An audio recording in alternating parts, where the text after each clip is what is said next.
E aí, pessoal? Puxa vida, tivemos um retorno bacana sobre aquele vídeo que eu gravei ontem e publiquei aqui no canal, aqui no YouTube, sobre a Lei Orgânica Municipal de Curitiba, aos candidatos que concorrerão às vagas, disputarão as vagas neste domingo agora, primeiro domingo de fevereiro. Em razão disso, e atendendo a pedidos, vou gravar aqui um vídeo curtinho falando do regimento interno da Câmara Municipal. Fique atento, bacana é acompanhar esse vídeo com o regimento interno aberto, para que você possa fazer seus destaques, anotar e se preparar para a prova que está bem pertinho de acontecer. Vamos lá? Bom, o primeiro ponto que eu quero que você observe é o artigo 2º do regimento interno. Ele fala que a sede da Câmara Municipal de Curitiba é o Palácio Rio Branco. Nada impede, numa questão marota, o examinador coloca lá, a sede da Câmara Municipal de Curitiba é, dois pontos. Colocar Palácio das Araucárias, Palácio do Rio Branco vai ser a alternativa correta, entre outras alternativas, e isso até inclusive com sedes de outros governos, né, do governo do estado, em Brasília o governo da União. Então certamente pode acontecer na sua prova de aparecer nomes de outros palácios. Então decora aí, Palácio Rio Branco, coisa fácil, a prova está tão perto, não custa nada. Depois, anotei aqui também o artigo 4º. O artigo 4º vai trazer as funções típicas e atípicas do Poder Legislativo. Tem a função de legislar, tem a função de fiscalizar, de controlar as contas da administração pública, a função julgadora, função de assessoramento, né, dando ali seu parecer, trazendo sua opinião à administração pública sobre quais seriam as medidas de interesse público que poderiam ser adotadas pelo Poder Executivo, e ainda a gestão de assuntos relativos a questões internas da Câmara Municipal.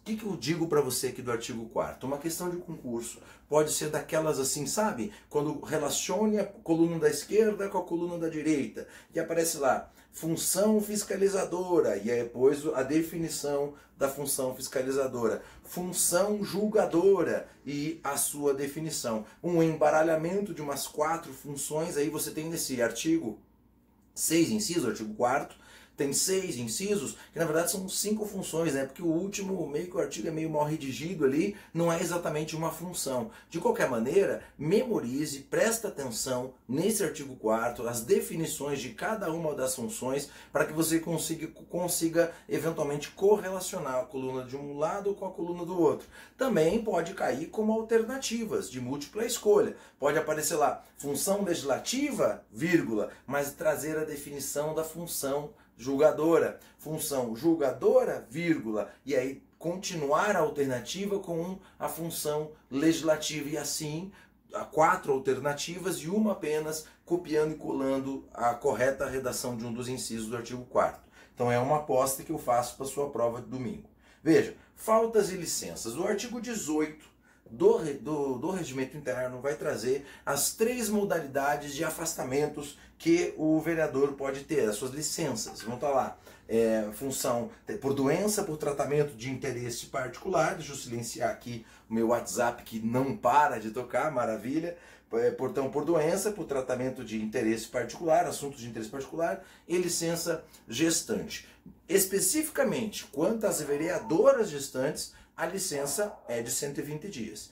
Quanto à licença para tratar de assuntos de interesse particular, foco no parágrafo 1º, que diz que ele não pode ultrapassar o prazo de 120 dias. Então, é algo que você deve, com certeza, tomar nota e prestar muita atenção. O artigo 50 vai trazer a composição da Comissão de Ética e Decoro Parlamentar. Vai dizer que ela é composta por 9 vereadores e mais 9 suplentes, num total de 18 vereadores, para mandatos de 2 anos. Muito importante, uma disposição que tem tudo para aparecer na sua prova domingo agora.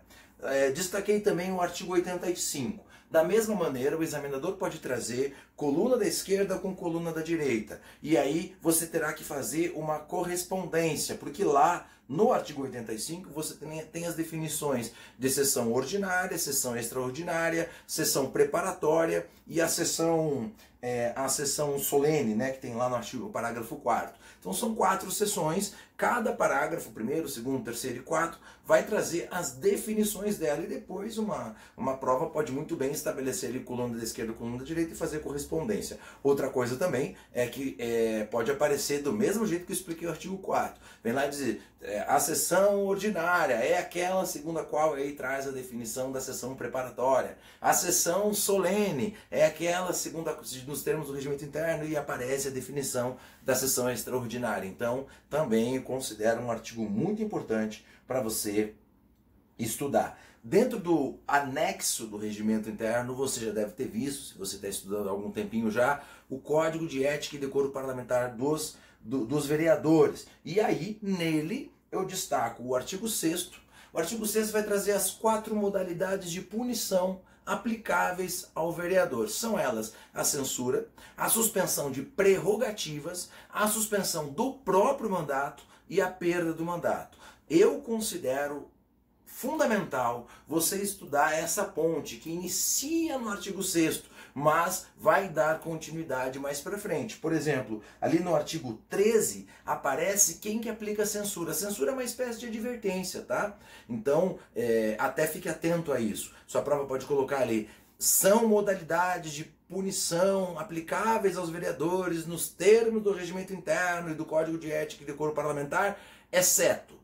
2 pontos. E aí vem as 4, censura, suspensão de prerrogativa, suspensão de mandato, perda do mandato, e uma 5ª, que ele pode dizer advertência, por exemplo. Então, cuidado, saiba quais são as 4 para você não errar caso apareça uma pegadinha dessa. Volto aqui para o que eu estava dizendo do artigo 13. O artigo 13 vai dizer quem pode aplicar a censura. É a Comissão de Ética e Decoro Parlamentar. Lembra que ela é composta por 9 vereadores e mais 9 suplentes? Então, a maioria absoluta dessa comissão pode condenar, penalizar o vereador com uma censura. Interessante aqui. Dentro do artigo 14, você tem quem pode aplicar a suspensão de prerrogativas. A suspensão de prerrogativas pode ser aplicada pelo plenário da Câmara Municipal, mas não fala por maioria absoluta. Vou repetir. Enquanto a censura é aplicável, não precisa do plenário, que são os vereadores reunidos para a deliberação, mas a Comissão Parlamentar de Ética e Decoro Parlamentar, essa comissão, formada por só 9 vereadores, só pode aplicar por conta própria a censura, a maioria absoluta dela. As outras penalidades é só através em sessão plenária, pelo plenário, pelos 38 vereadores de Curitiba. Só que a suspensão de prerrogativas é por maioria simples. Artigo 14 não fala maioria simples, só fala maioria, não fala simples. Mas você vai perceber que nos artigos, no artigo 16, ao mencionar a suspensão do mandato e a perda do mandato, as duas penalidades mais graves que nós temos no regimento interno, diz expressamente que só pode ser aplicado por maioria absoluta dos membros do plenário. Antes que você entenda errado e, não, peraí, é maioria absoluta também para suspensão de prerrogativas, eu destaco aqui, note que o artigo 14 diz: a suspensão de prerrogativas regimentais será aplicada pelo plenário da Câmara, sem falar se é maioria simples ou absoluta, sendo que quando não fala é sempre simples, mediante proposta do Conselho de Ética e Decoro Parlamentar por maioria absoluta de seus membros. É a proposta, que é uma regra mais de gramática, de língua portuguesa do que de direito. É a proposta da comissão que deve ser pela maioria absoluta dos membros da comissão parlamentar, da Comissão de Ética e Decoro Parlamentar, e não a maioria do plenário. A maioria do plenário é para suspender o mandato.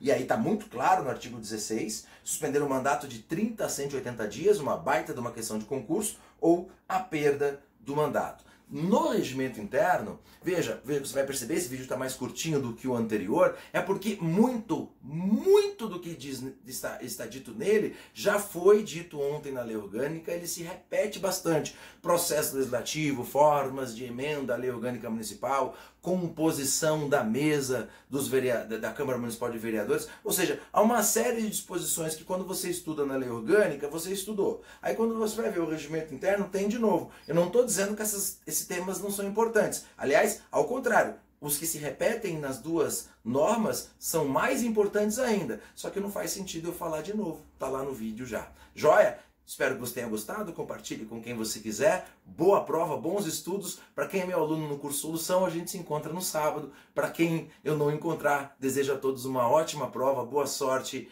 que Deus te acompanhe. Valeu!